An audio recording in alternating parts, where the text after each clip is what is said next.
Before I begin to relay the details of this ritual, I should probably explain that you need to be in a certain state of mind for it to work. I'm sure a lot of you out there will know what I mean, even though I'm not the best person to be explaining human emotions. It's a kind of churning, constant emptiness, a feeling that although you have no desire to die, life simply takes too long and you'd rather another option.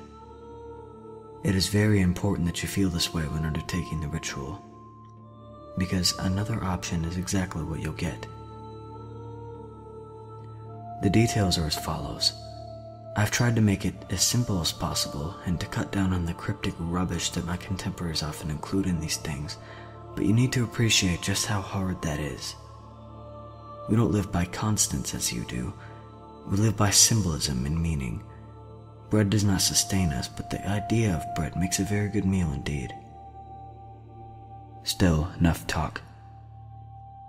Apologies for this also, but if you're not a resident of the United Kingdom, you have a little traveling to do. The New World doesn't interest us as much as the old ones, and this isn't going to be as convenient as finding any old hospital or halfway house. You will travel to Suffolk, England and find a public house called the Queen's Head on the crossroads of 4 villages: Southwold, Aldburg, Dunwich and Walberswick. They've all been well noted by history, though not necessarily in the history books. Anyhow, once there, visit the place during the hours of 11 p.m. to 1 a.m. and take a good look around the pub itself without going inside. The crossroads is a simple one. 4 towns lie in 4 different directions, though new roads may not reflect that accurately. Take a compass with you. Take 10 steps toward each town, then 10 steps back to your original location. Once you have done this for all 4, proclaim, "I have seen this crossroads too many times." Once said, step into the pub. It should look much as it did in my time, which may well be a shock to you. Don't worry, you can turn around and leave right at that moment if you so wish.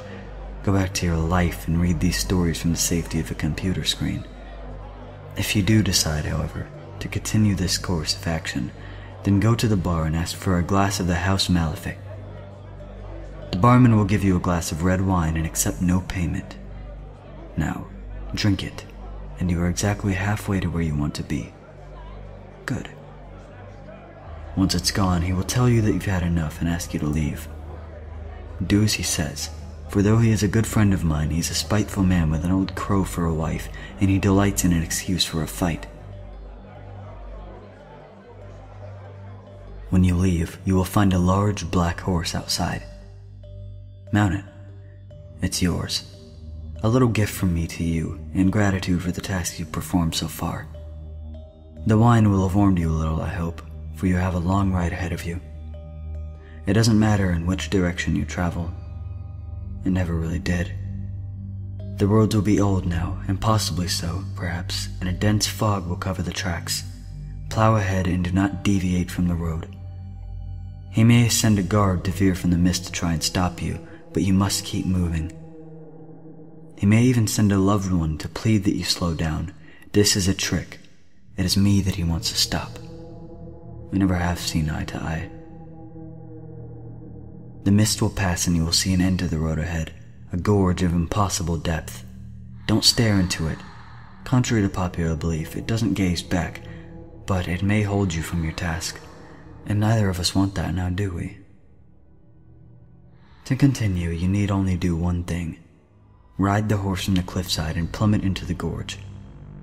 I never said this would be easy, did I? Don't worry. It's an exhilarating rush. For the most part, at least. I shouldn't talk of the next few minutes of your trial. It would be improper, after all. Many don't make it this far. They suddenly decide they have too much to live for. What a joke. As though cowardice and misery were badges of honor. However, those that do have the courage for this, and I commend you, I truly do, will have but one final task ahead of them, the hardest of all. He will appear to you. I've seen him before, more times than I would care to mention, and I know that this next part will be no easy task. You must deny him. He will show you your loved ones that have passed from life, and he will promise you a life with them. You must deny him. He He will offer you bliss and release from pain. You must deny him. Finally, he will offer his friendship and his regard. Deny him. His words are false, and you will find no succor with him. Finally, he will leave, and we will be alone. Now, for your gift, the reward for your efforts, no problem to a being like me. I will touch you once upon your forehead, and you will awake in the bed you find most comfortable. From this point on, you will be possessed of an irresistible charisma, and disease will never trouble you. No wound will harm you, and no argument will sway you. You'll be one of my children, and you will recognize others I've dealt with by the black fingerprint on their forehead. The only catch? There isn't one. Because I'm not like him. I don't deal in punishments. I reward my children.